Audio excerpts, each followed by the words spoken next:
And cyber-analyst Paul Viollis is wondering why such big organizations just haven't been able to stop these hackers from penetrating their networks. Paul, thanks for joining us.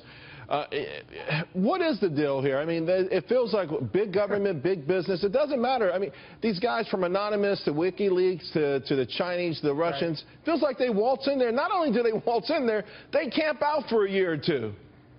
There's no question about that, Charles. Good to join you. I got 3 words for that, and I use them across the board. Cheap is expensive.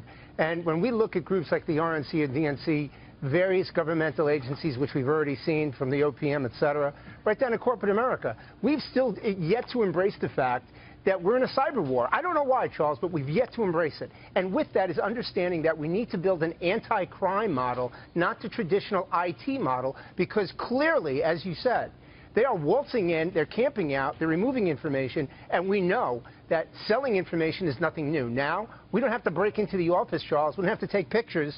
We just hack right into their systems. Paul, how would that work? In other words, you're saying that the current structure is based around the notion of cyber, right. But you're saying treat it more as a preventative crime measure?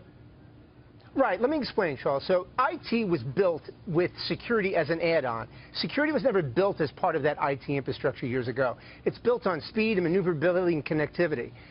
The anti-crime method looks at the trajectory, the probability of the trajectory of that criminal, whether they be in-state or non-state actors from Russia, China, North Korea, Iran, whatever, or local guys, how they're going to get in, and then you build the system around what that probability of that vulnerability is from the beginning, instead of having to try to patch it at the end.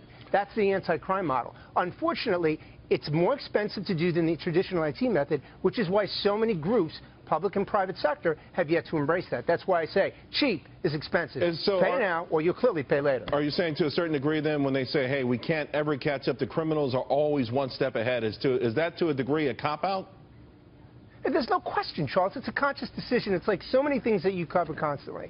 You know, it's a conscious decision about, are you going to address things preemptively, or are you going to say, I think we're good, and if it happens, we'll deal with it? Well, look, it's happening. It continues to happen. You and I keep talking about this, and yet we still have not yet put our arms around the fact that we can mitigate this risk.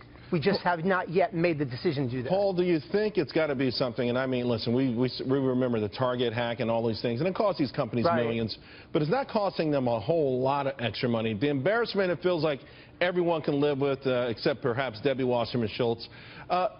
Is it going to take something like bringing down the electric grid before we get serious about this? I hate to say this, Charles, but, you know, yes, I believe that.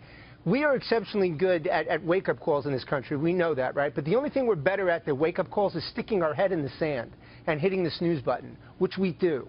So I think that it's really going to take a catastrophic incident that's going to impact our infrastructure for people to wake up and realize that we have a realistic and very high probability risk that we face every single day. Paul Viollis, thank you very much. Always learn a lot when you're on the show. We appreciate it.